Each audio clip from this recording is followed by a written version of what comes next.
Bismillahirrahmanirrahim. Assalamualaikum warahmatullahi wabarakatuh. Waalaikumsalam warahmatullahi wabarakatuh. Puji syukur atas rahmat Allah SWT kita berjumpa dalam kondisi sehat. Jika ada yang sakit di antara kita, semoga segera disembuhkan. Amin amin rabbal alamin.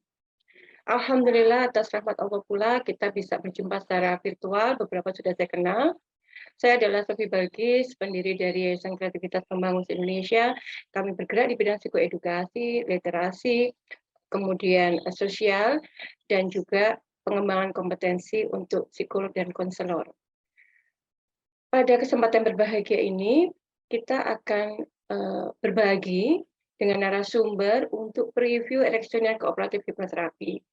Mengapa penting? Karena biar teman-teman dapat gambaran begitu belajar hipno itu seperti apa, dan yang khas elektronik kooperatif itu apa sih bedanya dengan yang lain gitu.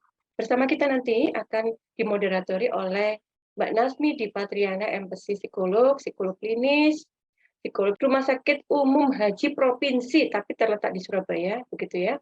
Kemudian menjadi sekretaris di YKMS.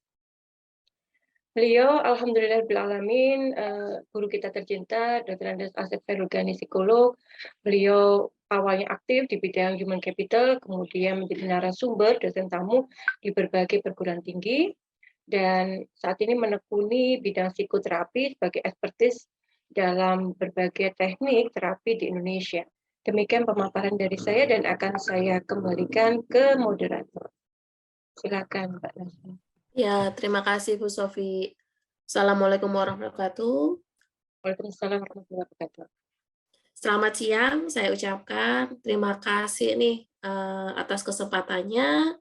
Kita hari ini bisa berkumpul ya untuk mendengarkan sharing dari Pak Asep yang mungkin nggak asing lagi dari kita semua nih. Nah, hari ini kita akan lebih ke preview Erikson tentang hipnoterapi ya. Mungkin bisa langsung dimulai, Kang Asep. Untuk waktu dan temannya saya persilakan. Baik teman-teman, selamat siang. Assalamualaikum warahmatullahi wabarakatuh. Sahabat-sahabat sekalian, jadi kalau kita memang di antara berbagai macam teknik terapi itu, psikoterapi itu ada yang namanya hipnoterapi. Nah, jadi hipnoterapi itu ada dari dua kata, ada kata hipnos dan ada kata terapi.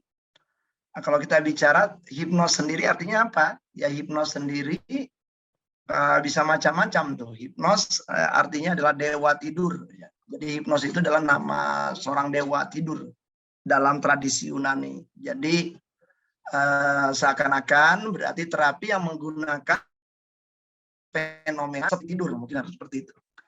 Tetapi sebenarnya istilah hipnoterapi itu baru ada sekitar tahun 1890-an ya. Jadi saat waktu itu adalah seorang dokter, dan dokter ini adalah bergerak dalam bidang medis, dalam bidang pembedahan.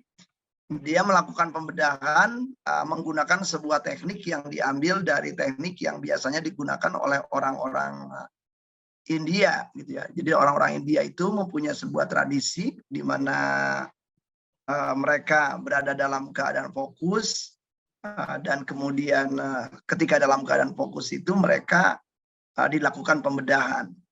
Nah, si ahli ini yang namanya adalah James Braid, ya, jadi seorang dokter tertarik dengan metode ini, kemudian dia mencoba menggunakan teknik ini. Pada waktu itu belum ditemukan ya, belum ditemukan zat yang namanya saat ini adalah zat anestesi.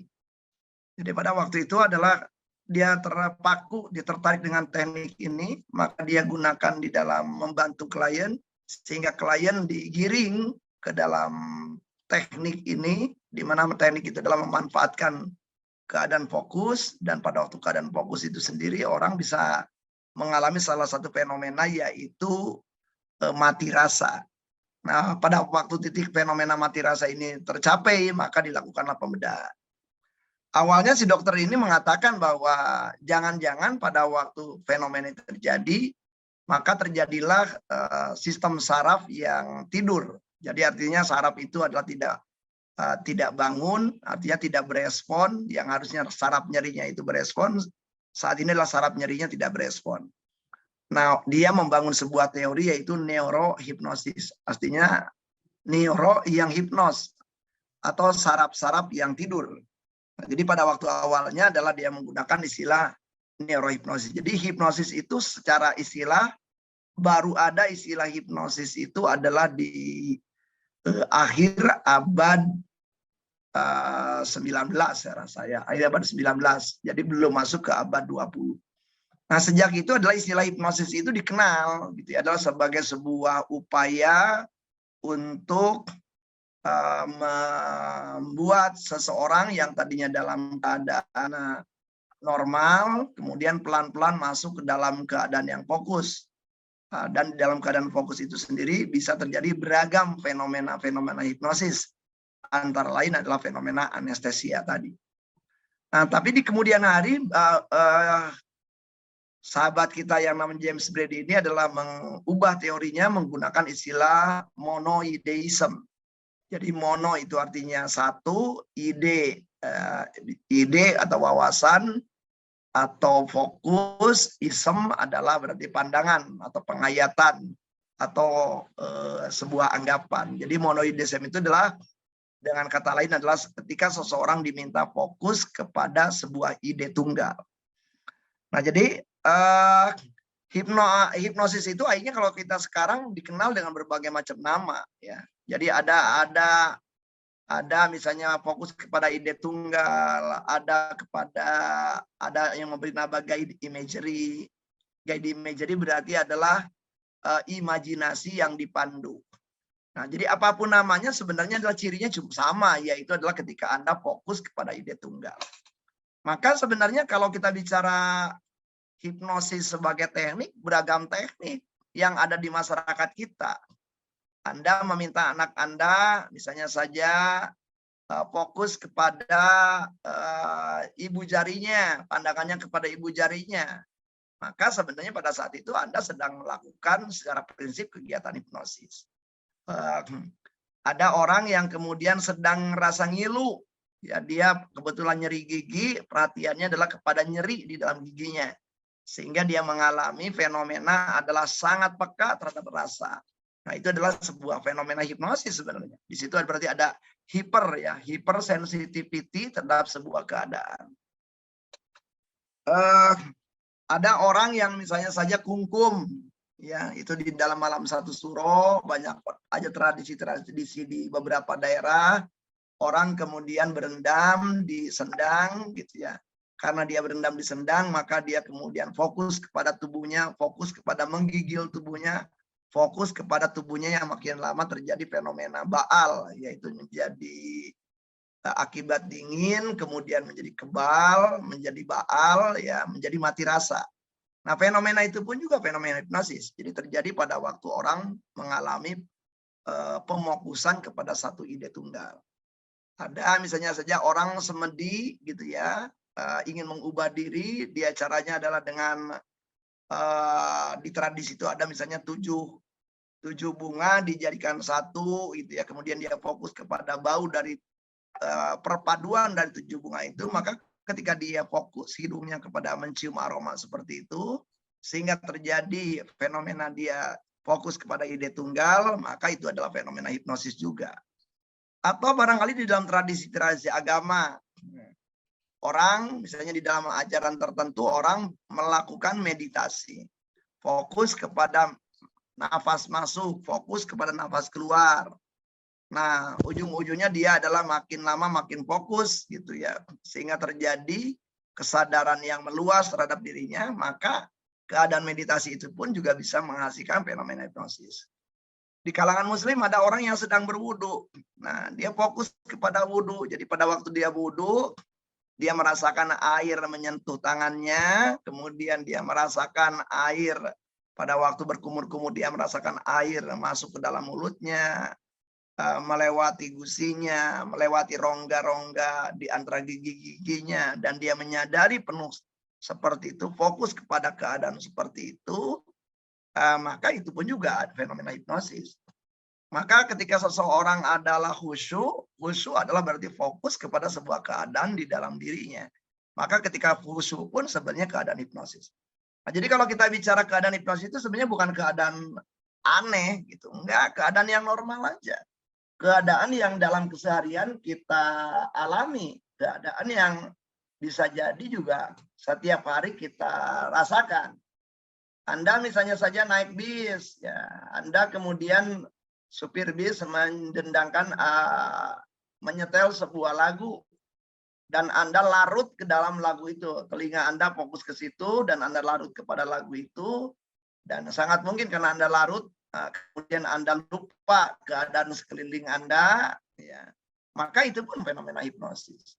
Atau misalnya ada orang yang membuat api unggun dan matanya adalah fokus kepada api. Dan semakin fokus kepada api unggun itu sendiri, dia merasakan ada beberapa fenomena-fenomena di fisiknya. Entah menjadi lebih hangat, entah teringat sebuah pengalaman-pengalaman yang memberdayakan. Maka fenomena itu pun fenomena hipnosis. Jadi yang saya ingin sampaikan adalah fenomena hipnosis itu bukan fenomena-fenomena aneh. Enggak. Nah, jadi fenomena yang sangat wajar, sangat dialami oleh setiap orang. Nah, akan tetapi barangkali pertanyaan berikutnya, apakah fenomena hipnosis itu baru ada dari tahun 1890-an itu? Jawabannya ya tidak. Gitu ya. Jawabannya adalah fenomena hipnosis itu sudah ada sejak manusia ada. Nah, jadi ya kalau saya membaca gitu, kalau misalnya kita sepakati dulu lah, hipnosis adalah sebuah fenomena di mana seseorang fokus kepada ide tunggal. Wah, itu kan sejak zaman dahulu ada. Nah, jadi catatan-catatan sejarah, fenomena-fenomena hipnosis itu yang dimanfaatkan dalam rangka penyembuhan, itu sudah ada 5.000 tahun sebelum Masehi. Ya, jadi itu sejumlah peradaban-peradaban mencatat itu. Peradaban Aztec mencatat ada fenomena di mana dokter pada zaman itu adalah menggunakan fenomena di mana si klien atau si pasien perlu fokus kepada sesuatu. Nah, pada waktu zaman itu ada fokus kepada tabuhan drum, ya, tabuhan gendang, fokus kepada bunyi musik, fokus kepada bau gaharu yang dibakar, fokus kepada bau menyan yang dibakar.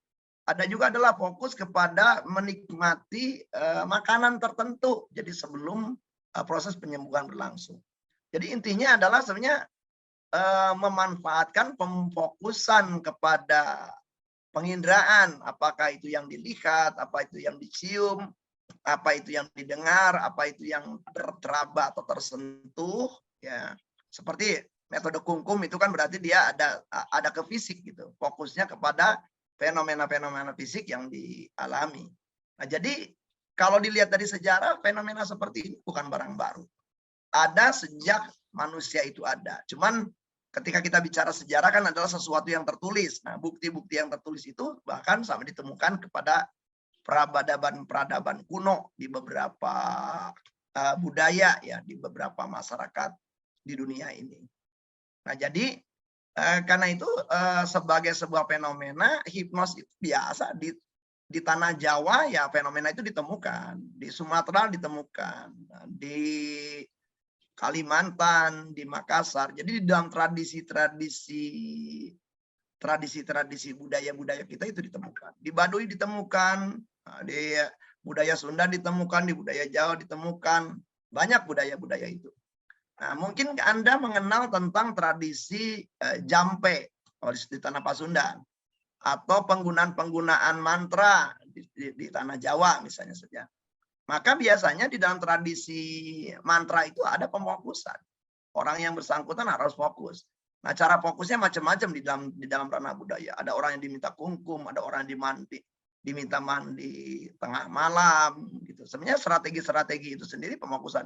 Ada orang yang diminta untuk mengambil beberapa aroma bunga, kemudian juga fokus kepada aroma bunga, dan pada saat yang sama adalah menggunakan mantra. Mantra itu adalah terdiri dari kata-kata atau kalimat yang mempunyai rima, yang bersajak, yang mempunyai metafora. Nah, itu jadi penggunaan kata, kalimat, metafora, ya, yang berima, bersajak. Kenapa digunakan itu adalah Selain membantu pemfokusan, juga terjadi ada fenomena yang namanya guide imagery. Orang membayangkan sesuatu itu terjadi. Dia seakan-akan saat ini adalah sedang melihat sesuatu, sedang mencium sesuatu, sedang mendengar sesuatu, tubuhnya sedang merasakan hal tertentu. Dan ini bahasa lainnya adalah sebenarnya, kalau menggunakan bahasa istilah sekarang adalah seseorang itu sedang memprogram dirinya melalui pemrograman neuro otaknya gitu ya, menggunakan pemrograman adalah seluruh sistem persarapan dia. Nah, jadi istilahnya dia sedang melakukan sebenarnya pemrograman diri dia. Nah, jadi hipnosis itu kira-kira begitu kalau kita lihat dari akar kata, dari sejarah. Nah, sekarang berarti ada kata hipnoterapi. Nah, hipnoterapi itu berarti ada terapi menggunakan keadaan hipnosis. Nah, berarti banyak ragam terapi. Nah, terapi itu dari kata, ya kalau kalimat panjangnya berarti psikoterapi. Psiko itu sendiri adalah makna terluasnya adalah barangkali diri. Terapi makna awalnya adalah belajar. Jadi psikoterapi adalah mengajarkan kepada diri. Nah, jadi makna awalnya terapi itu belajar, bukan penyembuhan. Jadi makna terjadi penyempitan makna kata terapi yang tadinya maknanya belajar adalah menjadi penyembuhan. Berarti kalau kita bicara penyembuhan berarti orang harus error, orang harus sakit dulu baru kemudian kita bisa terapi. Nah, saya sendiri sebagai pribadi jauh relatif lebih senang dengan makna terapi sebagai belajar. Artinya adalah terapi itu bisa nunggu orang sakit atau justru mencegah orang sakit gitu ya. Mengajarkan seseorang supaya orang itu adalah siap dengan permasalahan-permasalahan yang timbul dalam hidupnya sehingga dia mampu mengatasi permasalahan-permasalahan yang muncul. Jadi itu kalau makna preventif dari terapi begitu. Sehingga makna preventif itu bisa Anda mengedukasi orang, Anda mengajarkan orang. Ya, itu adalah masih tema-tema preventif. Tapi kalau misalnya saja orang yang udah punya masalah, Anda tangani, nah berarti itu namanya sifatnya adalah kayak ya penyembuhan, kuratif. Nah, kata kuratif dari kata cure. Cure itu kan artinya adalah bagaimana Anda melakukan perawatan, melakukan penyembuhan. Nah, jadi terapi mempunyai makna yang luas seperti itu. Nah, sehingga sederhananya adalah berarti kalau gitu hipnoterapi apa? Hipnoterapi adalah sebuah makna umumnya adalah pembelajaran yang dilakukan kepada seseorang ya yang tujuannya adalah agar seseorang itu mempunyai diri yang efektif. Itu mungkin makna luasnya. Nah, tapi dalam makna sempit adalah hipnoterapi adalah sebuah teknik yang dipilih dan teknik itu menggunakan keadaan di mana seseorang itu fokus dalam rangka menyembuhkan sesuatu yang dialami oleh seseorang. Nah, menyembuhkannya kan bisa macam-macam, sangat tergantung tujuan dari orang-orang yang bersangkutan. Nah, itu jadi dalam makna sempitnya seperti itu. Nah, tetapi saya lebih suka dengan makna yang luas, sehingga hipnoterapi itu bisa dipakai dalam pengertian yang lebih luas. Nah, itu dulu. Nah, kemudian kalau kita bicara berarti, nah di dalam hipnoterapi ini, ya karena saya juga termasuk penggiat budaya, penggiat psikologi budaya, maka bagi saya saat ini ya hipnoterapi itu ya biasa saja gitu. Nggak ada yang perlu ditakuti dari hipnoterapi. Karena hipnoterapi itu kita seringkali tanpa disadari di masyarakat, di dalam budaya Anda melakukan hipnoterapi. Cuman Anda belum tahu aja bahwa Anda sudah melakukan hipnoterapi. Nah, jadi kalau tahu misalnya Anda ikutan kelas-kelas hipnoterapi, yang seringkali terjadi adalah Anda menjadi tahu, oh saya pernah melakukan hal-hal seperti ini, cuma dulunya nggak paham. Dulunya karena ya dapat dari orang tua, saya melakukannya, tetapi saya tidak paham alur proses yang terjadi. Nah, jadi ketika kita mengikuti kegiatan kelas hipnoterapi, maka Anda menjadi menyadari bahwa sebagian hal sebenarnya sudah pernah Anda lakukan. Cuman bisa jadi Anda melakukannya tidak paham kenapa demikian. Nah, sekarang dengan mengikuti kelas ini adalah Anda menjadi paham. Nah, hipnoterapi itu sendiri ya kalau kita bicara akademik ya, kalau saya menggunakan pendekatan di Stanford University, maka akan ada tiga pendekatan hipnoterapi. Jadi atau ada pendekatan pembelajaran hipnoterapi. Pendekatan yang pertama adalah pendekatan akademik. Nah, pendekatan akademik itu berarti pendekatan yang melihat fenomena hipnosis itu sebagai fenomena yang perlu diteliti. Bagaimana kaitannya dengan pikiran, bagaimana kaitannya dengan sistem persarapan di otak, apa saja misalnya yang tergerak. Nah, penelitian-penelitian seperti itu memerlukan yang namanya sebuah standar. Artinya adalah semua aspek ya perlu distandarkan. Kalau misalnya suaranya perlu distandarkan, gitu ya. Yang ngomongnya perlu distandarkan, omongannya perlu distandarkan. Nah, kemudian juga dihilangkanlah variabel-variabel yang kira-kira akan mengganggu penelitian. Nah, sehingga di kampus-kampus yang tempat meneliti itu seperti di Stanford University atau Harvard University, maka di situ ada yang dimaksud dengan standardized hypnosis. Nah, standardized hypnosis ini adalah hipnosis dalam rangka penelitian. Nah, dari standardized hypnosis itu misalnya ditemukan, misalnya saja, bahwa sekian persen orang sulit dihipnosis. Sekian persen orang mudah dihipnosis. Sekian orang adalah sangat mudah dihipnosis. Misalnya begitu. Nah, itu ingat, itu di dalam hipnosis akademik. Nah, jadi ada pembagian-pembagian itu. Ingat, itu bukan hipnosis dalam pengertian klinis gitu ya. Hipnosis akademik ini ya artinya juga orang dihipnosis menggunakan alat. Ya, seberapa dia terpengaruh oleh alat itu. Nah, beda kan, namanya alat dia berarti ya, ada seorang subjek eksperimen mendengarkan headset, sebuah suara yang sudah terekam. Nah, itu dalam rangka standar. Nah, kan beda dengan kalau saya ketemu dengan klien langsung. Nah, saya kan membaca berbagai macam aspek gitu. Nah, saya membaca di awal klien ini masih kayaknya perlu pengenalan nih supaya dia lebih akrab, dia masih tegang. Nah, kalau menggunakan alat kan tidak ada pengenalan seperti itu. Nah, karena itu sejumlah ahli hipnoterapi klinis walaupun misalnya saja ada klien-klien yang secara akademis dinyatakan sangat sulit hipnosis, terbukti ya memungkinkan mudah untuk memasuki keadaan hipnosis. Karena apa? Tadi ya di dalam penelitian-penelitian akademis itu kan akibat variabel standar tadi. Jadi artinya keunikan-keunikan setiap orang adalah tidak dipandang. Nah, hipnoterapi yang kedua itu adalah yang bergaya authoritarian hipnosis. Ya, authoritarian. Nah, authoritarian namanya autoriter. Ya, autoriter itu berarti di situ ada dua peran. Peran pertama adalah seorang pelaku melakukan kegiatan hipnosis. Nah, itu di kalangan mereka disebut hipnotis. Jadi ada istilah hipnosis adalah ilmunya, hipnotis adalah pelakunya. Nah, si hipnotis ini dengan subjek. Nah, subjek itu adalah orang. Ya, biasa digunakan oleh mereka dengan istilah suyet. Nah, suyet ini adalah didekati dengan cara-cara yang sifatnya otoriter. Otoriter itu dari mulai penggunaan suara, pemanfaatan postur, kalimat-kalimat yang sifatnya adalah komen, perintah. Nah, itu di aliran ini.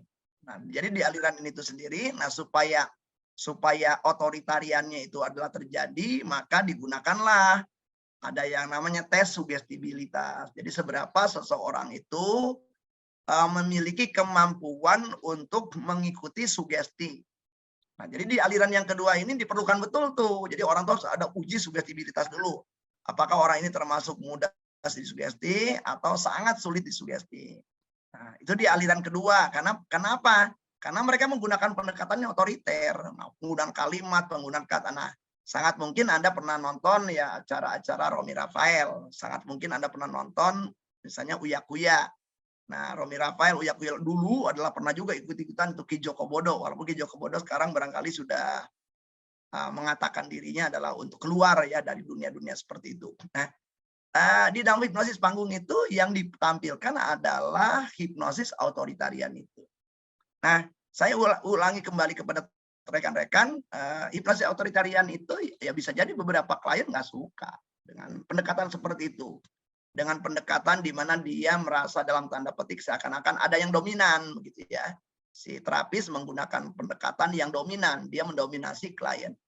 Nah, sehingga tidak sedikit metode itu bukan metode yang keliru, tidak. Tetapi barangkali ada sejumlah orang-orang tertentu yang dominan nggak suka didominasi oleh pihak-pihak lain. Nah, sehingga autoritarian hipnosis ini terkadang tadi mempersyaratkan adalah uji sugestibilitas yang tinggi. Yang kedua mempersyaratkan bahwa orang itu juga dalam keadaan siap didominasi. Nah, nggak semua orang klien bentuknya seperti itu.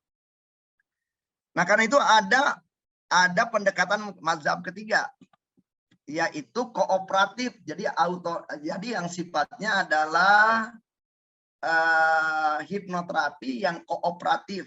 Ya. Nah, kooperatif itu berarti namanya saja ko itu berarti bersama, operatif berarti beroperasi bersama. Nah, jadi siapa tokoh di balik yang kooperatif ini? Namanya adalah Milton Erickson. Nah, Milton Hyland Erickson. Siapakah Milton Erickson? Dia seorang medical doctor dan dia adalah seorang juga psikologis. Jadi dia S2 psikologi, tetapi juga dia doktor dalam bidang kedokteran. Nah, jadi dia double nih, apa namanya, gelarnya double. Ya. Double gelarnya. Nah, sebagai seorang psikiatri, dan dia juga mempelajari, jadi dari pertama bagaimana hipnoterapi itu diajarkan di Amerika dari seseorang yang tadinya adalah muridnya Freud di Eropa gitu ya. Dan dia menyelidiki gitu. Kayaknya hipnoterapi bisa diajarkan dengan cara yang berbeda. Maka Milton Erickson ini adalah salah satu tokoh yang dikenal sebagai orang yang kemudian mencoba melakukan demitologi hipnoterapi. Maksudnya demitologi karena selama ini hipnosis itu banyak mitosnya gitu. Banyak mitos. Antara lain mitos yang misalnya disadari oleh masyarakat, kalau kita di hipnosis itu berarti kita ngeblank. Kita nggak sadar, kita nggak dengar apa-apa. Itu paling banyak di masyarakat begitu. Bagaimana masyarakat mempunyai pemahaman itu? Ya dari tontonan pastinya. Mereka ngelihat di televisi, melihat bagaimana uya-kuya melakukan kayak gitu. Bagaimana misalnya Romi Rafael melakukan kayak gitu. Disangkanya itu klien itu ngeblank, klien itu nggak punya pilihan, klien itu nggak dengar kalimat apa-apa. Jadi banyak orang yang di hipnoterapi itu kadang-kadang suka protes tuh, kok saya masih dengar? Nah, makanya penting barangkali dalam rangka melakukan hipnoterapi itu diajarkan dulu hipnoterapi itu apa itu hipnosis, fenomenanya apa. Ya kalau misalnya nggak dengar ya percuma, orang dong masih sugestinya nggak dengar gitu ya. Nah, oke, jadi itu yang paling banyak ya. Nah, di dalam Milton Erickson ini melakukan demitologisasi. Jadi sudah banyak mitos tentang hipnosis. Hipnosis itu misalnya saja bisa menghilangkan kesadaran. Enggak, orang yang dihipnosis itu adalah orang yang sadar. Nah, cuma nanti kita akan menjelaskan sadar itu ada dua. Sadar yang pertama, yang dimaksud dengan sadar yang pertama adalah sadar di mana Anda berpikir kritis, menggunakan data, menggunakan fakta, menggunakan logika, menggunakan kehati-hatian dalam proses berpikir. Nah, itu adalah berarti sadar yang namanya nanti dalam istilah bahasa Inggris itu ada istilahnya conscious. Tetapi ada yang namanya sadar dalam bentuk lain. Nah, kalau sadar yang dalam conscious tadi adalah Anda bisa merencanakannya. Tetapi sadar dalam bentuk yang unconscious, jadi sama-sama. Unconscious itu jangan diartikan tidak sadar. Un itu dalam bahasa Inggris seringkali maknanya adalah melampaui yang tadi, gitu, melampaui yang conscious. Sadarnya yang ini adalah saya menyadari apa yang terjadi, tetapi saya tidak merencanakannya, saya tidak mengontrolnya. Sama seperti gini, Anda nonton film, tiba-tiba saja Anda merasakan detak jantung Anda berdebar kencang, tiba-tiba saja Anda merasakan nyesek, tiba-tiba saja Anda merasakan air mata Anda sudah kadung keluar. Nah, itu Anda sadar gitu keadaan itu, tetapi Anda tidak bisa mengontrolnya. Ini kenapa nih air mata pakai keluar segala? Nah, di situ sadar juga gitu, tetapi sadar yang tidak bisa mengontrol. Nah, sadar yang tidak bisa mengontrol ini artinya sesuatu perilaku itu terjadi begitu saja, sadar seperti itu namanya sadar unconscious. Nah, di kalangan-kalangan para pelaku hipnosis panggung seperti Romi Rafael gitu ya, atau Uya lah kalau di dalam tontonannya seringkali menggunakan istilah alam bawah sadar. Saya tidak mau menggunakan istilah itu. Saya ingin menggunakan istilah aslinya saja. Ada istilah unconscious. Jadi unconscious itu adalah Anda sadar, tetapi Anda tidak bisa ngontrol. Anda sadar bahwa jantung berdegup kencang. Anda nyadari, tapi Anda nggak bisa ngontrol supaya degupan jantung Anda berkurang. Anda sadar keluar keringat, tetapi Anda tidak bisa mengontrol supaya keringat itu berhenti. Anda sadar bulu kuduk Anda berdiri, tapi Anda tidak bisa memerintahkan bulu kuduk itu supaya kemudian redup kembali. Nah, sadar seperti itu namanya unconscious. Nah, jadi kita perlu belajar ke sini dulu supaya tidak ada terkena mitos. Nah, jadi dalam keadaan hipnosis itu seseorang mengalami dua jenis kesadaran tadi. Sadar yang pertama dan sadar yang kedua. Karena kalau cuma salah satu, mungkinkan dong dia menerima info. Nggak memungkinkan dong dia menerima masukan-masukan. Nggak memungkinkan dong dia untuk mengkritisi, ya, untuk memilah cara yang sesuai dengan cara-caranya. Nah, kemudian, jadi kan Milton Erickson ini apa nih, gitu kan? Uniknya dari beliau, ya beliau yang pertama tadi melakukan demetiologisasi, sehingga orang tuh ngerti sebenarnya hipnosis itu biasa aja, fenomena alamiah aja. Nah, karena itu kalau Anda belajar hipnoterapi Ericksonian, yang pertama diajarkan justru fenomena hipnosis alamiah. Nah, fenomena hipnosis alamiah itu apa? Ya banyak gitu. Banyak sekali. Contoh misalnya kita ambil aja beberapa 5 contoh. Misalnya Anda mengalami yang namanya regresi. Regresi itu apa? Regresi dalam pengertian di dalam hipnosis alamiah adalah ketika Anda mengalami, ketika pikiran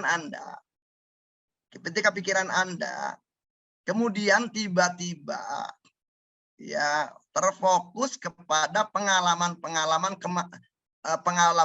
sebelum sekarang. Sebelum sekarang itu bisa beberapa detik, bisa beberapa menit, bisa beberapa jam, bisa beberapa hari sebelum sekarang. Nah, jadi ketika Anda tiba-tiba saja badan Anda di sini, tapi pikiran Anda di sebuah pengalaman beberapa saat yang lalu, maka itu namanya regresi. Maka regresi adalah fenomena hipnosis alamiah. Maka bagi Milton Erickson sebenarnya membawa orang untuk ke dalam keadaan hipnosis nggak ribet-ribet. Saya nanya, tadi sebelum ke sini kamu ngalamin apa? Itu adalah udah pertanyaan yang akan mengarah kepada fenomena hipnosis, yaitu fenomena regresi. Kemudian ada fenomena namanya revivifikasi. Revivifikasi artinya adalah menghidupkan kembali seluruh pengalaman-pengalaman yang pernah dialami orang. Nah, revivifikasi itu adalah fenomena hipnosis alamiah. Sehingga saya bisa saja membuat orang, walaupun baru ketemu, melakukan revivifikasi. Saya sudah membaca, misalnya orang itu mengirimkan email ke saya tentang aktivitas. Oh, saya sudah membaca tuh, Anda ternyata selama ini adalah seringkali dipercaya oleh perusahaan untuk memecat anak buah, tapi pemecatan Anda membuat anak buah Anda nyaman. Boleh Anda peragakan ketika Anda melakukan pemecatan anak buah Anda terakhir. Nah, orang itu mengulang kembali gitu seluruh pengalaman-pengalaman itu. Itu namanya revivifikasi. Nah, revivifikasi itu adalah pengalaman hipnosis alamiah.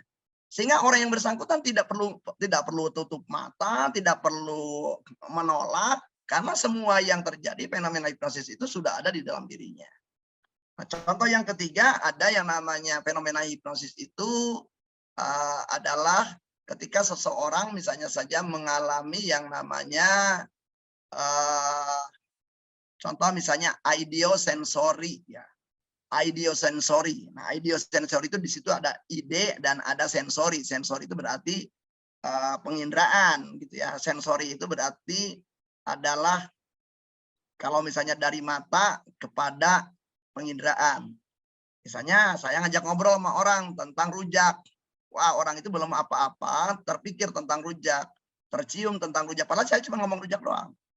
Dia kemudian mengingat pengalaman rujak dan kemudian lidahnya air ludah, air liur gitu ya, terbit gitu ya, sampai orang itu ngeces gitu. Nah, itu fenomena di situ berarti fenomena ideosensori. Nah, fenomena itu adalah fenomena hipnosis alamiah. Nah, di dalam Ericksonian sebenarnya mengajarkan orang untuk memahami fenomena hipnosis alamiah itu adalah penting. Karena bisa jadi dalam ruangan klinik itu kita ketemu dengan orang-orang yang mengalami sedang menunjukkan fenomena hipnosis alamiah. Nah, kalau kita udah bertemu dengan orang menunjukkan fenomena hipnosis alamiah, maka fenomena hipnosis alamiah itu bisa dipakai untuk terapi.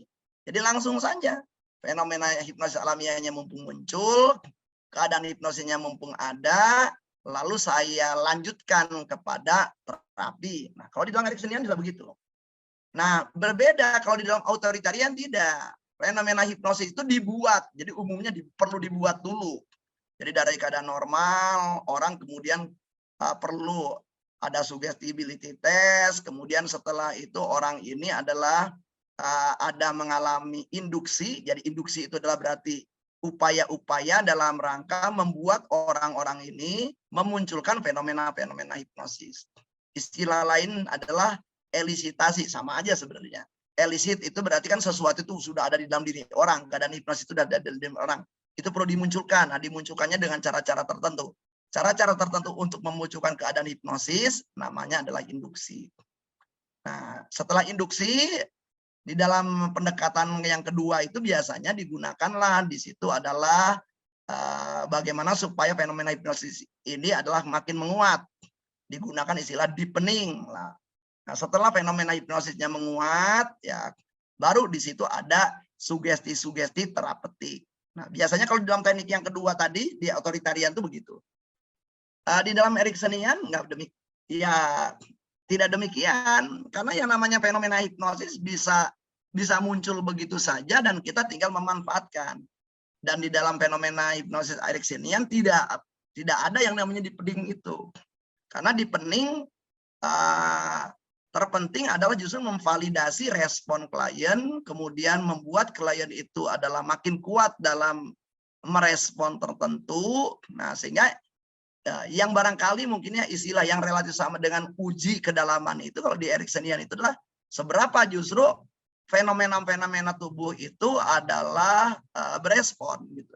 Semakin tubuh seseorang itu berespon berarti sama dengan di ujung sana adalah sama dengan semakin dalam gitu keadaan hipnosisnya. Nah, sehingga di Ericksonian hipnoterapi itu meskipun tetap juga diajarkan gitu ya. Jadi cara yang alamiahnya diajarkan, cara yang tidak alamiahnya diajarkan.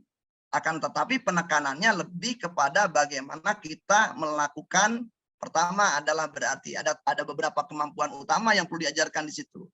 Kemampuan yang pertama adalah kemampuan wicara, ya, kemampuan berbicara. Kemampuan yang kedua adalah kemampuan melakukan pengamatan, ya. Kemampuan yang ketiga adalah kemampuan menanggapi hasil amatan. Nah, 3 keterampilan ini adalah 3 keterampilan yang otomatis perlu dilatih untuk seseorang belajar menjadi seorang hipnoterapi menggunakan metode Milton Erickson. Nah, jadi kemampuan berbicara itu lengkap itu. Ya, jadi kenapa misalnya menggunakan kata ini tidak kata itu? Kenapa kalimat ini bukan kalimat itu? Kenapa penting menggunakan kalimat-kalimat tertentu? Apa dasarnya? Apa dibalik kalimat-kalimat itu? Nah, itu diajarkan. Nah, sehingga ini agak beda. Di dalam pendekatan authoritarian, umumnya pelajaran-pelajaran itu diajarkan para pembelajarnya diberi skrip. Skrip itu adalah naskah. Seakan-akan kalau klien itu begini, maka naskahnya yang ini. Kalau klien itu begitu, naskahnya ini. Di Milton Erickson enggak. Naskah atau skrip itu dibuat berdasarkan hasil wawancara Anda dengan klien. Dibuat berdasarkan keunikan klien. Dikatakanlah kalau ada 3 orang yang katakanlah fobia misalnya. Sama-sama fobia kecoa. Maka saya bisa tidak perlu menggunakan skrip yang sama untuk 3 orang itu. Karena dari hasil wawancara, penyebabnya juga beda, asal-usulnya beda, dinamika psikologinya beda. Maka di Milton Erickson saya bisa jadi menggunakan 3 skrip yang berbeda. Nah, 3 skrip itu bukan karena ngapalin, bukan ditulis. Nah, kebanyakan begitu. Ericksonian itu adalah mengajarkan kita untuk lebih kreatif, memanfaatkan keunikan klien, memanfaatkan sumber daya yang dimiliki oleh klien, dan membuat sugesti-sugesti yang sifatnya lebih impromptu. Impromptu itu adalah berarti langsung, dadakan. Nah, itu diajarkan di dalam Ericksonian hipnoterapi itu bagaimana prinsip-prinsip membuat sugesti terapeutik gitu ya, yang bisa membuat klien belajar sebuah pemrograman baru. Nah, sehingga nantinya adalah di dalam rangka 3 keterampilan tadi, keterampilan berbicara, keterampilan mengamati, apa saja yang perlu diamati dari klien banyak. Dari mulai gerak-gerik, pola kalimat, nada tertentu, kenapa suara klien tiba-tiba berhenti pada waktu diwawancara, kenapa klien tiba-tiba menangis. Nah, itu udah hasil-hasil amatan itu nantinya juga bisa dipakai dalam rangka terapi. Misalnya ada klien yang datang ketemu Anda belum sempat nanya, tiba-tiba klien itu nangis. Nah, bisa jadi, mohon maaf nih, di dalam pendekatan kedua, klien yang tiba-tiba nangis itu dinamakan sebagai abreaction, reaksi yang janggal, reaksi yang aneh. Tetapi kalau di dalam pendekatan Milton Erickson, setiap reaksi apapun klien kepada kita adalah reaksi normal. Kan beda tuh prinsipnya. Kenapa dikatakan normal reaction? Kalau kita jadi dia juga akan begitu, itu maksudnya. Itulah reaksi normal, dia tiba-tiba menangis. Nah, tangisan itu kalau di dalam pendekatan kedua itu orang kalau nangis pasti ditenangkan. Kalau di dalam pendekatan Milton, enggak, ngapain perlu ditenangkan.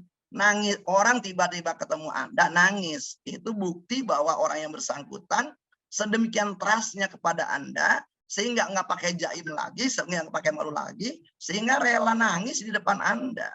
Nah, orang yang rela nangis di depan Anda berarti sudah unconscious itu. Apa cirinya unconscious? Udah nggak lagi mikir-mikir. Udah nggak lagi mikir untung rugi. Nah, dia percaya begitu aja. Nah, karena itu di dalam Milton Erickson kalau ada klien nangis nggak diminta berhenti gitu.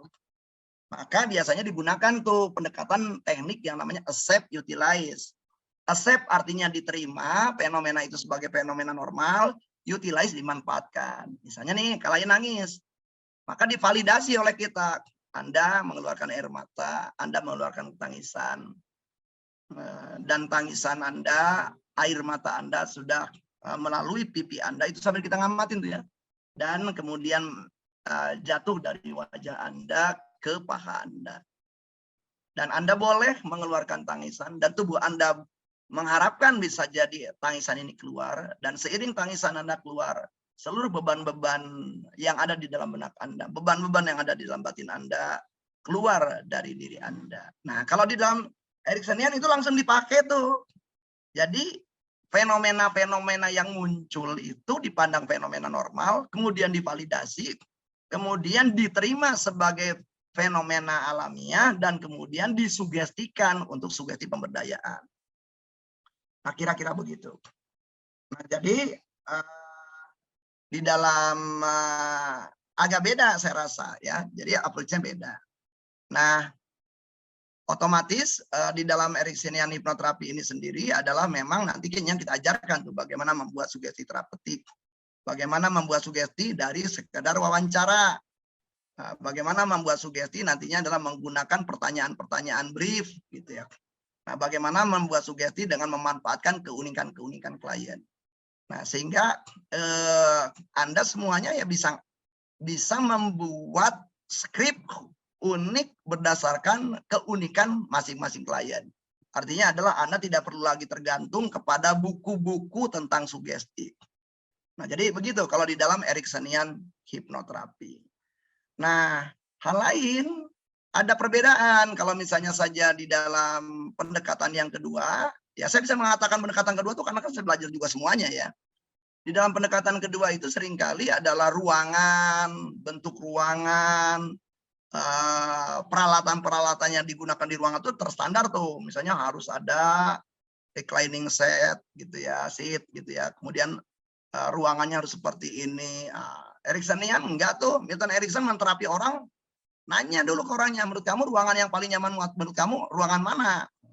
Kata klien itu tuh ruangan apa namanya di teras. Padahal di terasnya itu lalar, jadi apa namanya, banyak mobil lewat, gitu, berisik banget kalau menurut kita. Kata dia enggak, di tempat ini justru yang tenang bagi saya. Nah, jadi ruangan yang baik untuk konseling itu adalah ruangan versi klien.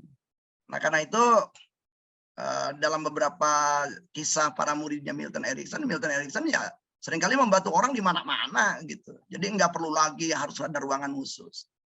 Nah, saya lebih memilih itu karena banyak klien saya, ketemu orang misalnya saja apa namanya, karena saya sering ke pasar, ketemu orang yang lagi ngerenung di pasar, anak katakanlah pemilik jongkok di pasar, dia mengatakan anak saya itu gini Pak. Ya ngobrol-ngobrol sebentar, orang itu ngerasa akrab, udah diterapi walaupun apa namanya di depan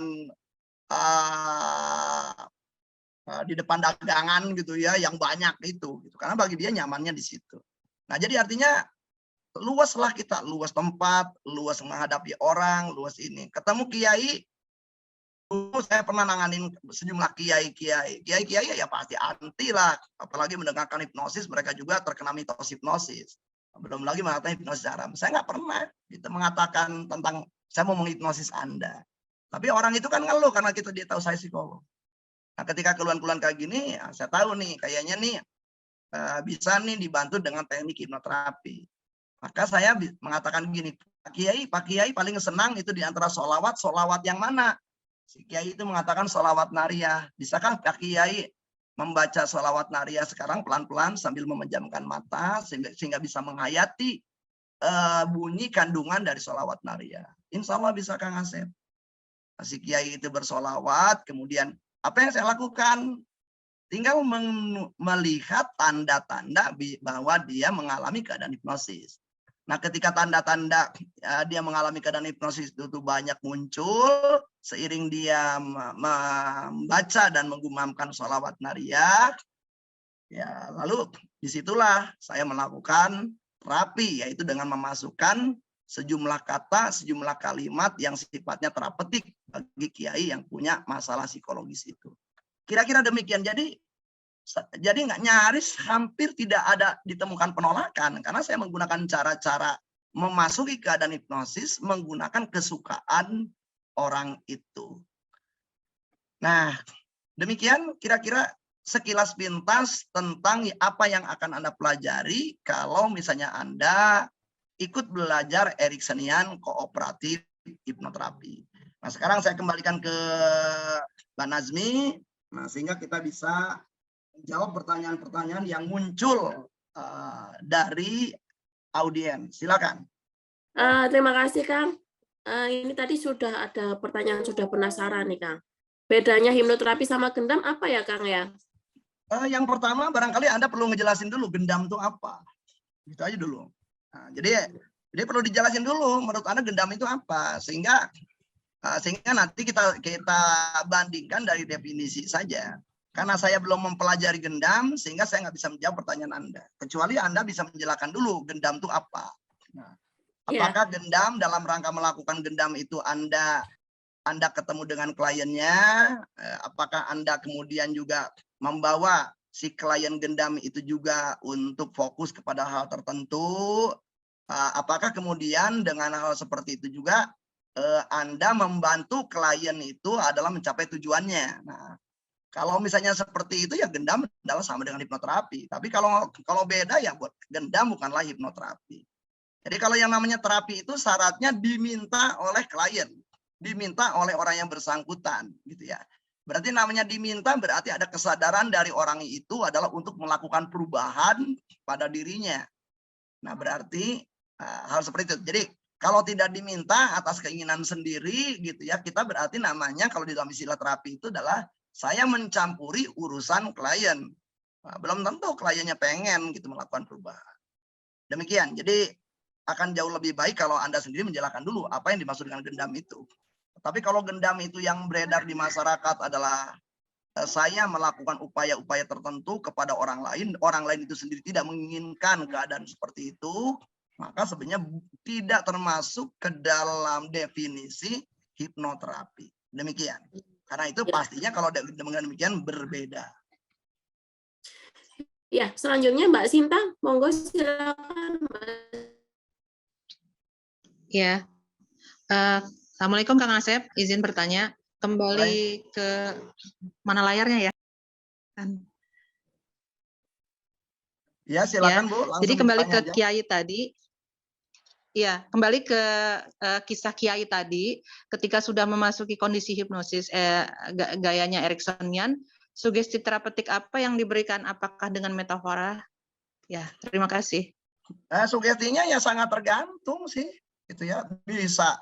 Jadi sugesti terapeutik itu sebenarnya ada prinsipnya ada dua lah. Ada dua ya kalau mau dikelompokkan gitu biar gampang aja nih pengelompokan. Jadi ada sugesti terapeutik yang sifatnya direct. Direct itu langsung, atau sugesti terapeutik yang kedua adalah yang indirect, tidak langsung. Sugesti terapeutik direct adalah kalau si terapisnya sendiri pernah menggunakannya, pernah melakukannya, dan yakin tentang efektivitas sesuatu yang akan disarankan. Misalnya begini, ada seseorang, gini ya, barangkali gini, saya itu sempat beberapa kali menjadi direktur human capital di beberapa perusahaan multinasional. Ini ada orang nih yang galau, segala macam, ada tanda-tanda depresi, tetapi terpicu tanda depresi itu muncul adalah setelah dia ditolak, ya, ditolak pada waktu lamaran ke sebuah perusahaan multinasional. Nah, saya jadi pada waktu sebelum konseling tatap muka, saya minta nanti kalau Anda datang ke tempat saya coba bawa surat lamaran yang pernah Anda buat. Nah, di situ kan berarti saya mempunyai expertise tuh. Saya lihat, saya baca nih surat-surat lamarannya payah lah gitu. Pasti ya barangkali lebih baik masuk ke tempat sampah gitu ya ketimbang ditahan di meja untuk kemudian ditindaklanjuti dengan pemanggilan dalam rangka wawancara misalnya gitu.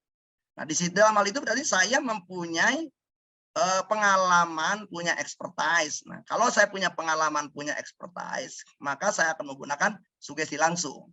Sugesti langsung itu berarti saya akan mengatakan, Anda perlu melakukan A, lalu B, lalu C, lalu D. Anda melakukan A karena begini. Alasannya begini. Nah, argumennya adalah ini. Nah, itu kan karena saya ngalamin langsung. Sehingga pada waktu saya mengatakan itu powerful. Nah, akan tetapi kalau saya tidak mempunyai pengalaman langsung, maka saya akan menggunakan indirect. Nah, sugesti indirect itu berarti sugesti yang menyatakan bahwa saya punya pengetahuan itu, tetapi saya tidak pernah melakukannya. Jadi saya bisa saja, misalnya contoh kiai tadi ya, ada beberapa kiai yang menggunakan sugesti langsung karena saya mempunyai pengalaman. Ada beberapa kiai yang saya menggunakan indirect suggestion. Kebetulan saya juga tahu katakanlah si kiai itu pernah berguru kepada siapa saja, dan saya pernah ketemu dengan beberapa guru-guru mereka, dan saya pernah mendapatkan katakan saja momen-momen tertentu bersama guru mereka. Nah, momen-momen itu anggap aja ada di antara momen-momen itu yang isi momennya itu bisa menjadi jawaban atas masalah-masalah si kiai. Maka pengalaman-pengalaman bersama gurunya kiai tadi yang curhat tadi, atau yang ngeluh tadi, atau yang konseling tadi, bisa saya gunakan. Jadi dalam keadaan hipnosis, maka saya bisa mengatakan, saya teringat suatu kali di suatu masa ketemu dengan guru Anda. Pada waktu itu ada murid-murid yang bertanya kepada guru Anda. Pertanyaannya adalah seperti ini. Dan guru Anda menjawab seperti ini. Nah, berarti itu namanya indirect suggestion. Nah, sebenarnya di dalam kisah itu sudah mengandung jawaban. Nah, jadi metafora seperti apa yang dianggap sebagai jawaban atau sebagai sugesti adalah apabila metafora itu mempunyai beberapa kesamaan dengan kisah klien dari segi problemnya. Jadi ada beberapa unsur-unsur dari problem yang dialami klien ada diceritakan di dalam kisah itu. Bedanya problem klien belum ada solusinya. Nah, bedanya kisah itu sudah ada solusinya.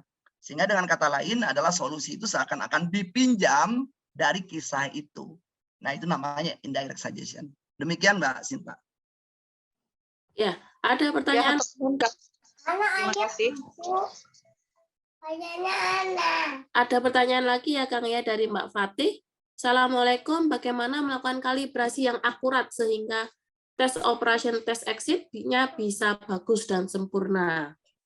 Ya sebenarnya kalau di dalam Ericksonian simple aja. Jadi Anda kalibrasi itu kan Anda menafsirkan ya. Kalibrasi itu kan Anda menafsirkan.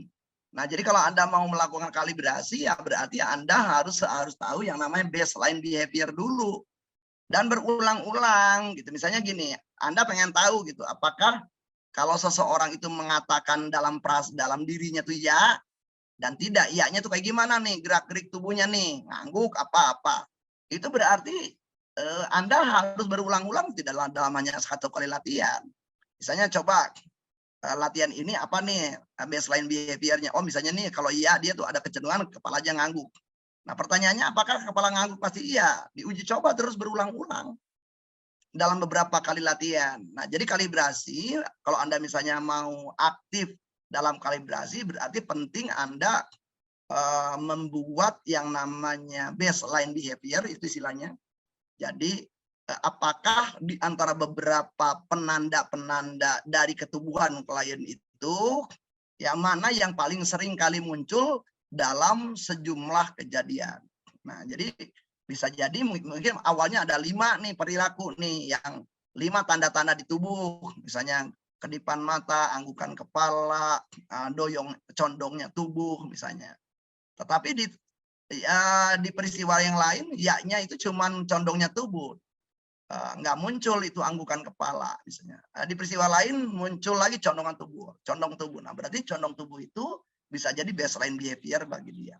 Jadi yang namanya keakuratan kita dalam rangka kalibrasi perlu dipelajari dengan tentunya saja tidak hanya dari satu sampel peristiwa, harus ada beberapa sampel peristiwa. Nah, kalau di ruangan klinik itu sangat memungkinkan gitu. Anda kan mengajukan pertanyaan kan bukan hanya satu. Jadi kalau Anda wawancara klien kan banyak sehingga peluang Anda untuk melakukan pengamatan terhadap baseline behavior itu besar. Demikian. Baik, ini pertanyaan dari Muhammad Fikri saya baca aja. Apakah kondisi abreaksi sama dengan kondisi trans pada kasus kesurupan? Oke, jadi kata abreaksi itu Pak, kalau di dalam kalau dalam Ericksonian itu nggak ada istilah abreaksi. Milton Erickson memandang bahwa seluruh reaksi yang muncul di hadapan, seluruh reaksi yang dimunculkan klien di hadapan terapis adalah normal reaction, reaksi normal. Jadi dikatakan reaksi normal itu perbandingannya apa? Jangan dibandingkan dengan orang-orang yang nggak bermasalah. Gitu. Misalnya gini, mohon maaf nih Pak Muhammad Fikri, katakan ada orang yang ditipu sama suaminya. Orang yang ditipu sama suaminya itu menjerit-jerit. Kita perlu membandingkan semua perempuan yang pernah ditipu sama suaminya ada nggak gejala menjerit-jerit? Pastinya ditemukan semuanya. Nah berarti perilaku menjerit itu perilaku normal. Itu kalau Milton Erickson. Jadi artinya berarti diperlukan sebagai konselor kita nyaman-nyaman saja ngadepin orang yang begitu. Nah, sekarang pertanyaan yang kedua nih. Apakah pada waktu seseorang mengalami fenomena kesurupan, di situ ada fenomena ketubuhan. Fenomena ketubuhannya ditandai dengan adanya ketegangan otot, ditandai dengan adanya suara-suara yang barangkali dengan nada tertentu, dengan lengkingan tertentu. Ditandai juga bahwa detak jantung yang berdebar kencang, ditandai dengan misalnya keluarnya keringat makin banyak, ditandai juga dengan suhu tubuh yang meningkat. Nah, ciri-ciri dari orang yang mengalami mengalami kesurupan itu adalah ciri-ciri orang mengalami trans. Nah, jadi kesurupan itu kan istilahnya aja udah TPD, Pak. Istilahnya dalam bahasa Inggris itu TPD, Trans Possession Disorder. Jadi gangguan trans seakan-akan dimiliki kepemilikan gitu ya. Nah, saya pernah membuat sebuah risalah Pak Fikri, yang risalahnya itu hasil penelitian saya terhadap beberapa fenomena kesurupan di sejumlah masyarakat Indonesia. Sehingga saya membuat risalah judulnya Psikologi Kesurupan. Nah, intinya sebenarnya mohon maaf nih saya mengatakan tidak ada seseorang itu kesurupan entitas itu nggak ada sebenarnya. Nggak ada. Kesurupan jin itu nggak ada. Tetapi seseorang yang mengalami fenomena-fenomena itu bisa jadi dia punya masalah psikologis, ya. Dan ada bagian-bagian diri. Nah, ini kalau misalnya di dalam istilah-istilah psikologi itu dinamakan sebagai ego state, sebagai part, sebagai mini personality. Ada bagian-bagian diri dia yang bisa jadi tidak terintegrasi, yang kemudian keluar gitu. Nah, atau bisa juga bagian-bagian diri hasil pembelajaran dengan introjek. Punten-punten, misalnya di daerah Jawa Barat, di daerah saya, itu setiap orang kesurupan, itu maka dalam tanda petik nih Pak ya, yang nyurupnya itu adalah tokoh mitologi yang ada di daerah itu. Jadi, misalnya kesurupannya di daerah Sumedang Utara, di situ ada, nggak usah heran kalau misalnya orang kalau kesurupan di situ mengaku sebagai nenek tertentu misalnya. Jadi ada daerah Pelet itu di daerah situ gitu ya. Nah, keluarnya adalah nenek itu. Nggak usah kaget juga kalau ke selatan Garut misalnya munculnya Maung Sancang. Misalnya. Nah, kenapa tokoh-tokoh mitologi? Nah, sebenarnya itu fenomena psikologi sosial aja. Kalau saya si Asep yang minta nggak dijawab, tapi kalau yang Maung Sancang yang minta oleh orang tuanya dijawab. Nah, jadi itu pun hasil pembelajaran. Nah, jadi fenomena trans tadi, makanya sebenarnya cara-cara menangani kesurupan itu paling gampang sebenarnya, nggak usah kita punten-punten. Saya kadang-kadang jarang menggunakan metode ruqyah, sayanglah ya dipakai untuk gitu-gituan. Saya menggunakan psikologi aja biasa. Kalau ada yang kesurupan, saya persyaratkan semua orang yang ngerubung orang yang kesurupan bubar. Nah, kenapa? Nantinya karena gini, pada waktu orang kesurupan, orang itu ditonton banyak orang. Pada waktu ditonton banyak orang, maka kadar oksigen yang dihirup oleh orang yang ditonton itu berkurang. Kalau kadar oksigen di otak berkurang, maka bisa terjadi fenomena hipoksia namanya. Nah, kalau apa yang umum muncul di fenomena hipoksia, orang mengalami halusinasi. Itu umumnya begitu. Nah, maka kalau misalnya secara neuroscience sederhana saja. Jadi orang yang kesurupan dirubung orang berarti yang ngerubungnya suruh bubar. Nah, nggak usah diapa-apain, didiemin aja, nanti kadar oksigennya makin cukup, ketegangan ototnya makin melemah, dan kemudian tiba-tiba dia sadar sendiri. Jadi cara yang paling gampang begitu sebenarnya, nggak usah diapa-apain.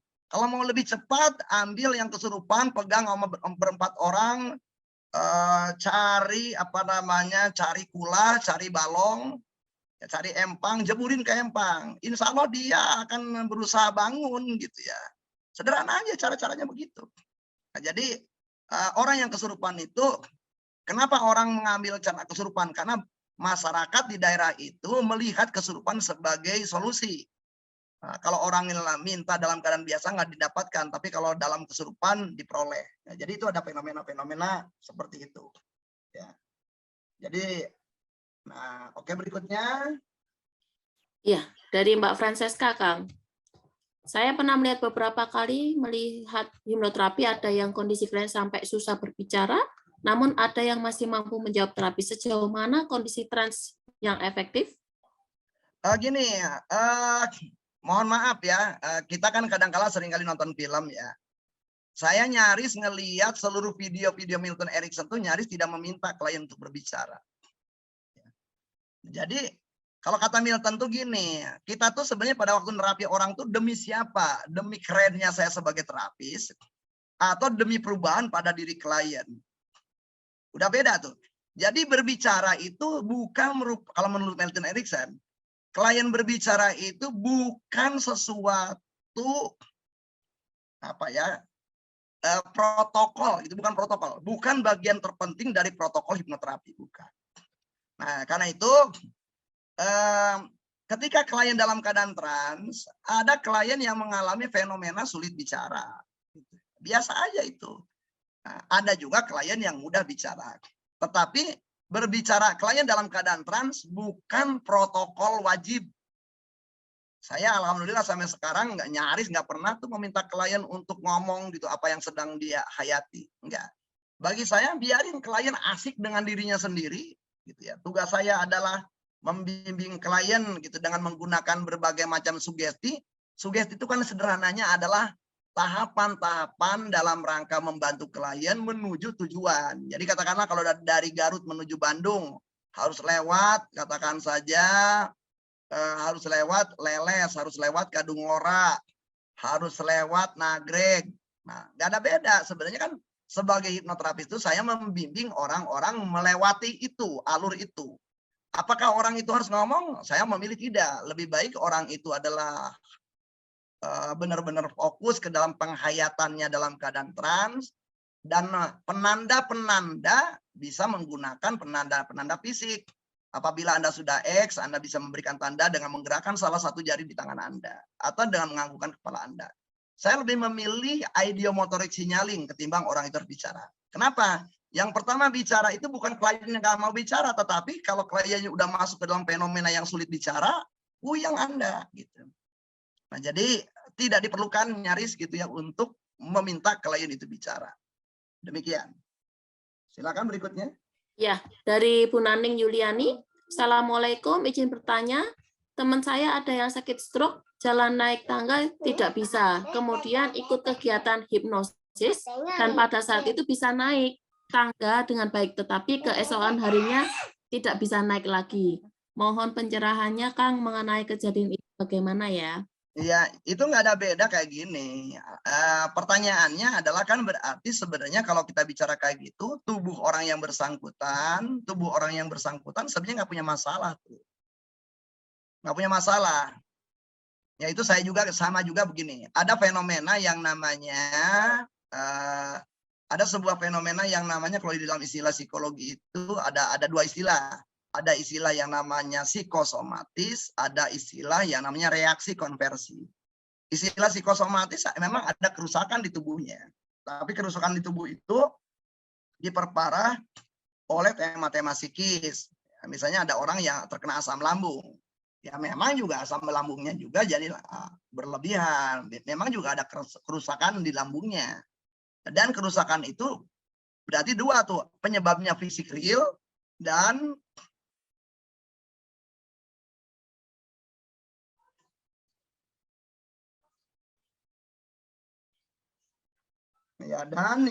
bisa juga penyebabnya juga adalah tadi yang aspek psikis. Nah, sekarang ada istilah yang kedua namanya reaksi konversi. Nah, reaksi konversi itu fisik orang yang bersangkutan sebenarnya tidak ada masalah. Jadi fisik orang yang bersangkutan tidak ada masalah. Misalnya saya pernah ngadepin klien yang lumpuh dikirim oleh dokter ahli anatomi. Si dokter ahli anatomi mengatakan, Kak Asep, orang ini sebenarnya tidak ada masalah. Seluruh sistem jaringan ototnya oke. Tetapi kayaknya dia punya masalah psikologis sehingga seakan membajak pada seluruh sistem otot ini. Ada orang yang buta dikirim oleh dokter ahli spesialis mata. Menurut dokter, seluruh penelitian lab berkaitan dengan mata orang ini sebenarnya oke-oke aja.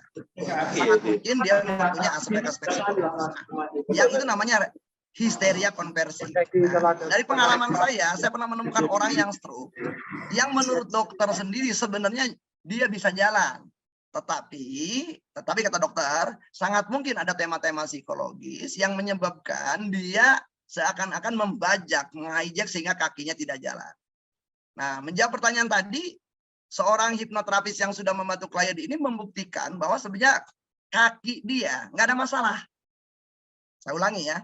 Jadi terbukti dalam keadaan hipnosis orang itu bisa berjalan kan gitu. Itu menunjukkan bahwa kaki dia nggak ada masalah. Jaringan-jaringan otot dia nggak ada masalah. Nah, berarti ada apa nih? Ada tema-tema psikologis ya. Sebelum bisa jadi ada sebelum stroke itu, sebagian besar orang yang terkena stroke itu biasanya juga ada tema-tema tertentu, ada masalah-masalah tertentu. Nah, barangkali baiknya kepada sang hipnoterapis ini coba gitu ya melakukan wawancara mendalam terhadap orang ini sehingga benar-benar tuntas gitu ya, sehingga dia tidak, artinya nih unconscious dia tidak membajak satu sistem tubuh yang membuat dia akhirnya tidak bisa jalan. Kira-kira demikian jawabannya berangkat dari pengalaman saya menangani klien-klien yang seperti itu. Berikutnya silakan. Ya, dari Pak Fadri, apakah ada batasan usia untuk melakukan hipnoterapi pada anak yang mengalami traumatik kasus kekerasan seksual, Kang? Tidak ada batasan. Terapi itu kan hipnoterapi itu hipnoterapi itu adalah terapi menggunakan kata, menggunakan kalimat. Ya, saya banyak nangani kasus-kasus anak-anak korban pelecehan seksual, ya masih anak taman kanak-kanak gitu ya, masih anak kelompok bermain gitu. Banyak nangani kayak gitu. Jadi nggak ada batasan usia. Cuman kalau misalnya bagusnya kalau anak-anak mengalami seperti itu, sang hipnoterapis tidak hanya menterapi anaknya, tetapi juga barangkali membimbing ayah dan ibunya supaya ayah dan ibunya juga bisa menghadapi anak yang mengalami pengalaman-pengalaman ini dengan cara yang benar gitu. Itu juga penting. Jadi tidak sekedar anaknya yang dalam tanda petik dibantu untuk healing, tetapi juga orang tuanya juga diajarkan untuk mempunyai pengetahuan, keterampilan, keahlian dalam rangka membimbing anaknya ini. Demikian. Ya, pertanyaan dari Bu Candayani. Apakah dengan ilmu dari Ericksonian terapi untuk menerapi fenomena yang banyak terjadi pada anak-anak kecanduan gadget, Kang? Oke, saya menggunakan istilah begini dulu. Kecanduan gadget itu apa sih? Itu harus disepakati dulu. Kalau saya misalnya ngelihat seorang anak pegang gadget, saya lihat dulu dia pegang gadgetnya apa nih? Oh, dia belajar sesuatu dari situ, dia berdapat dari situ. Ya itu bukan kecanduan gitu. Jadi ada sesuatu yang manfaat. Nah, jadi kita harus sepakat dulu kecanduan gadget itu kayak gimana. Apakah gadget itu sebagai tools atau dia sulit lepas dari gadget gitu ya. Nah, itu dulu. Nah, jadi kenapa orang terjadi kecanduan gadget? Ya karena juga ada orang yang ngajarin ketemu dengan gadget. Siapa yang ngajarin ketemu dengan gadget? Mohon maaf. Sejumlah orang tua awalnya adalah memberikan gadget itu kepada anak tujuannya apa? Nah, jadi kan ada orang yang ngajarin tuh anak suka dengan gadget. Nah, jadi artinya kalau segala sesuatu itu dimulainya dari diajarkan, dibiasakan, maka intinya apapun yang semula diajarkan, dibiasakan, sebenarnya bisa diterapi. Gitu. Ya, hipnoterapi adalah salah satu saja dari beberapa teknik-teknik psikoterapi yang bisa digunakan. Nah, jadi kalau misalnya saya kan boleh saja menggunakan istilah orang yang kecanduan gadget itu adalah orang yang barangkali jumlah jamnya dengan gadget dibandingkan dengan sejumlah orang adalah terlama gitu ya. Atau dia menjadi resah gelisah kalau nggak pegang gadget. Atau dia keluar misalnya tanda-tanda atau gangguan-gangguan aneh kalau dia nggak pegang gadget. Nah, jadi barangkali definisi itu dulu yang perlu disepakati. Tetapi orang-orang yang kecanduan gadget itu adalah karena dia belajar. Bahkan kalau di kasus anak-anak dia diperkenalkan oleh orang tuanya, dia kenalkan orang tuanya. Ada sebagian orang tua yang karena sibuk, malas ngobrol dengan anak, malas berkomunikasi dengan anak, kemudian ditunjukin, yuk ini nonton Upin Ipin. Awalnya nonton Upin Ipin, nantinya besoknya nanya lagi. Akhirnya si orang tua juga karena ini anak menjadi terbiasa begitu. Nah, apakah itu dinamakan kecanduan ya begitu. Nah, artinya yuk kita lihat dulu, berarti pada waktu kita akan melakukan terapi, lihat dulu gitu proses orang itu sampai mempunyai perilaku seperti itu apa. Nah, siapa saja yang terlibat dalam proses itu. Nah, sehingga hipnoterapi itu kan dilakukannya bisa jadi kepada si anak ya kan. Tetapi kalau misalnya saja hipnoterapi dipakai nih kepada si anak bisa kemudian anggap aja adalah dalam tanda petik sembuh nih.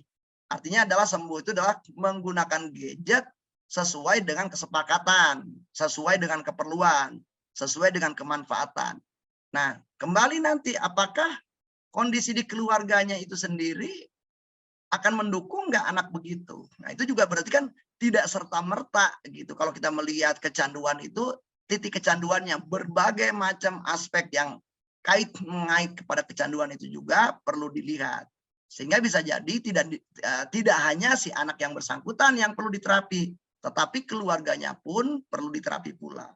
Sehingga penting di situ ada terapi keluarga selain terapi menggunakan hipnosis kepada anak yang kecanduan gadget. Demikian. Ya, Mbak Candayani gimana sudah ini? Ya. Sudah. fenomena pengenalan gadgetnya itu pada anak usia SD karena untuk ujian nasional itu kan ada. Jadi itu kadang kan jadi ininya kan di rumah sudah ada kan tidak. Ya artinya kan itu bermakna kan Bu. Jadi artinya gadget yang seperti itu kan bermakna. Saya setiap hari misalnya menggunakan handphone untuk apapun. Untuk apa namanya, saya bikin konten-konten kan bermakna bagi saya. Saya menjawab pertanyaan-pertanyaan orang melalui WA. Ya kan bermakna bagi saya. Saya menjawab pertanyaan-pertanyaan orang lewat Telegram. Saya membuat katakan saja konten-konten pemberdayaan di beberapa Telegram group yang ditujukan untuk itu. Bisa jadi orang lain ngelihat si Asep Herughani itu kayaknya waktu dengan gadgetnya itu hampir 70%. Kan nggak bisa serta-merta gitu. Yang 70% mainnya gadget itu adalah dianggap sebagai kecanduan gitu.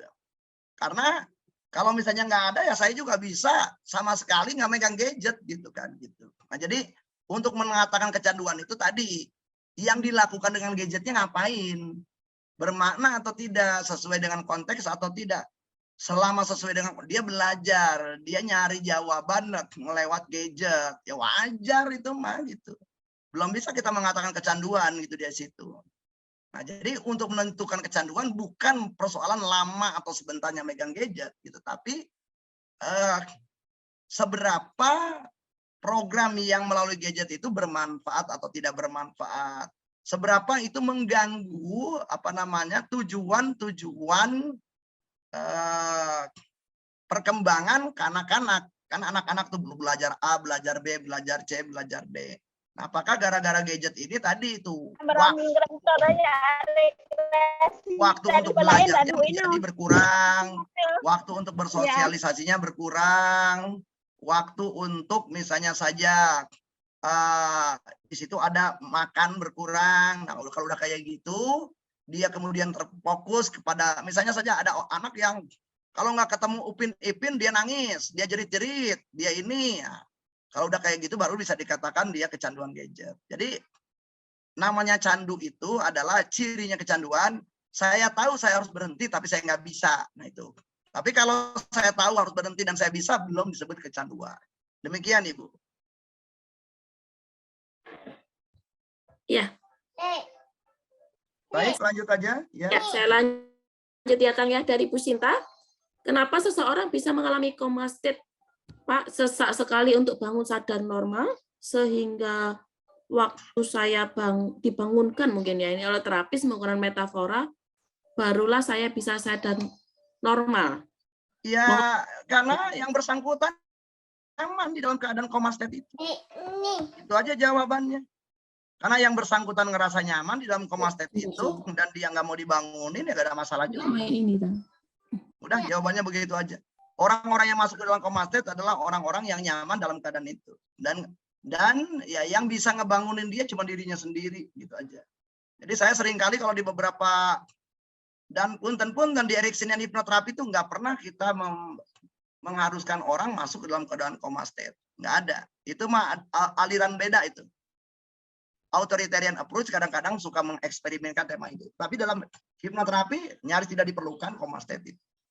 Ya ini pertanyaan-pertanyaan lain seperti tapi gimana ya kesurupannya memang yang mengerikan Kang sampai mata melotot.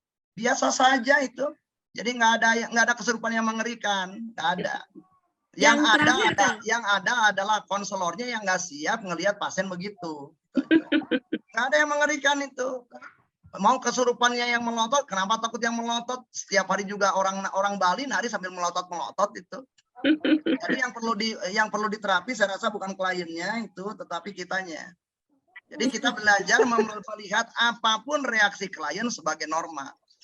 Apapun reaksi klien sebagai netral. Mata melotot ya mata melotot aja, jangan ditafsirkan akan ngapa-ngapain Anda.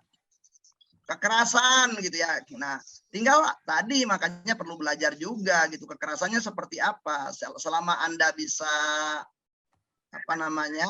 bisa menjaga diri Anda gitu supaya Anda tetap nyaman berhadapan dengan klien-klien seperti itu is oke saja.